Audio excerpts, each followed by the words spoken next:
bouchon d'oreille obligatoire pour les 12 000 spectateurs. Et nuit magique dans le chaudron de Bernay. C'est plus intéressant bien sûr parce qu'on voit les flammes qui sortent des véhicules et l'effet lumineux avec les projecteurs, c'est beaucoup plus joli à voir. C'est un vaste champ où se côtoient plusieurs corps de métier. Même que Pascal. À J-2, tout le monde travaille d'arrache-pied pour donner à ces lieux l'apparence d'un terrain de jeu. Beaucoup de travail en très peu de temps, puisqu'en fait aujourd'hui il n'y a rien et samedi il y aura beaucoup de monde au même endroit. Vous l'aurez compris, le tracteur pooling est une institution à Bernay. Et la Madeleine de Proust de Joseph Leroy. Il faut que tu me dégages les portes des chauffe-eau là-bas. Depuis 1984, il est de toutes les éditions, fidèle dans l'organisation d'un événement devenu incontournable. Bonjour. En Europe. Tu me le mets là au bout du poteau téléphonique et la porte vers la route. Le président de l'association normande de tracteur pooling est attentif aux moindres détails. Tout doit être parfait, à commencer par la piste. Bâchée. C'est pour éviter que ça s'évapore de trop. Parce que je dirais qu'il faut que l'argile soit bien imbibée d'eau. Il faut qu'elle soit grasse. Et donc ça fait un effet de condensation et on garde l'humidité sur la piste. À l'origine de ce grand raout, deux agriculteurs de Bernay, subjugués par ces monstres de puissance. C'était en 1983, plus de 30 ans après. Le tracteur pooling a définitivement tracé ici son sillon. Une ambiance particulière ici.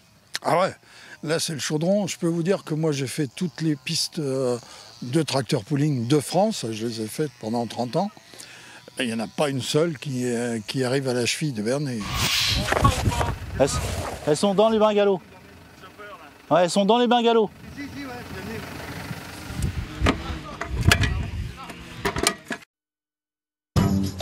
Retour à notre fil rouge consacré au tracteur pooling de Bernay. Si la machine de Grégory U n'est pas la plus puissante du plateau, elle fait assurément partie des plus éclatantes. Cette TWD de 2,6 tonnes martyrisera pour la 5e fois la piste de Bernay. Le grand jour c'est demain, mais avant Grégory et son team ont vécu une course contre la montre. Ça fait à peu près 2 mois qu'on travaille presque à 3-4 personnes, donc le samedi et le dimanche et les jours fériés justement pour pouvoir être prêt en temps et en heure et d'avoir une machine compétitive.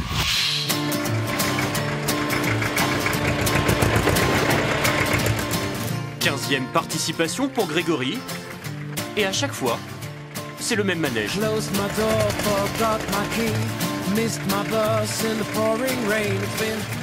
Ou quand un tracteur en tire un autre, la manœuvre est délicate et le chemin jusqu'à l'atelier semé d'embûches. Un petit peu par là, pour le seuil. À Bernay, Grégory sera le pilote de ce dragster. Le tracteur pooling est une affaire de copains et une histoire de famille. Dans le staff, on retrouve le frère Benoît, celui qui dirige les opérations, et vous éclaire sur la motorisation. C'est un moteur V8 d'origine automobile Chevrolet, donc une motorisation américaine. Et donc c'est une motorisation qu'on va faire évoluer pour atteindre les 1800 chevaux. Consommation de ce monstre gavé au méthanol, 12 litres au 100 mètres, bien entendu. Dans le camion, le TWD va bientôt prendre la place du vieux tracteur de compétition des frères U. Une fratrie qui vous dira que le tracteur pooling n'est pas uniquement réservé au monde agricole. Moi, je suis géographe, donc vraiment technique dans la mécanique, hein, vraiment. Mais je suis né tout petit dedans, voilà. Nos oncles ont commencé dans cette discipline-là. Ils auraient fait du domino, on ferait peut-être aujourd'hui du domino. C'est sûr que à transporter, c'est moins facile, c'est tout. Voilà. Suite de notre fil rouge consacré au tracteur pooling de Bernay.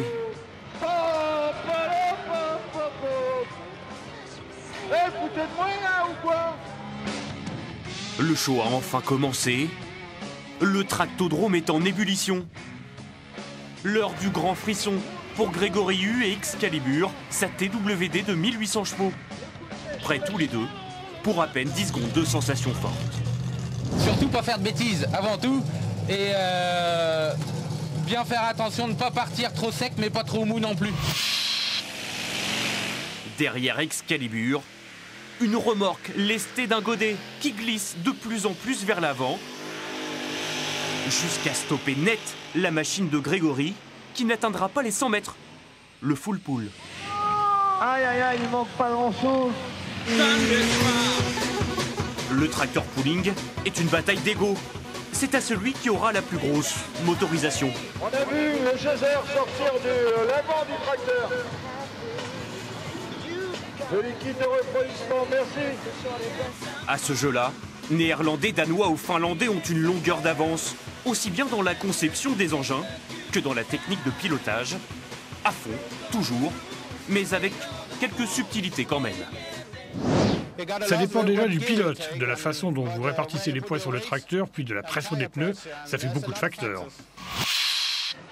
Dans cet univers viril mais correct, quelques femmes sont tout de même parvenues à se frayer un chemin, à l'image de la néerlandaise Linda Jonkman. Le vrombissement du moteur, la terre qui tremble et les encouragements de la foule, elle adore ça. Mon mari faisait du tracteur pooling.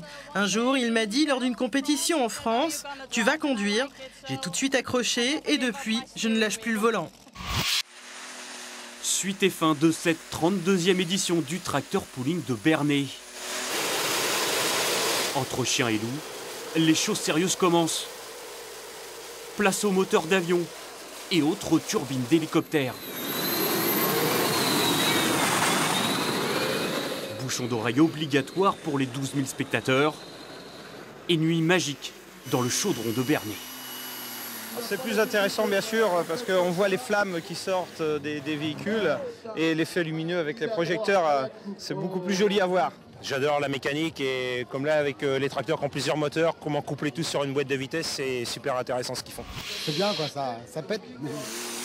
Ils ont pour nom Terminator, Alerte Rouge ou encore Risque Maximum. Silhouette de tracteur agricole mais puissance démultipliée et coût exorbitant de 300 000 €. À Bernay, les super stocks se sont encore bien amusés.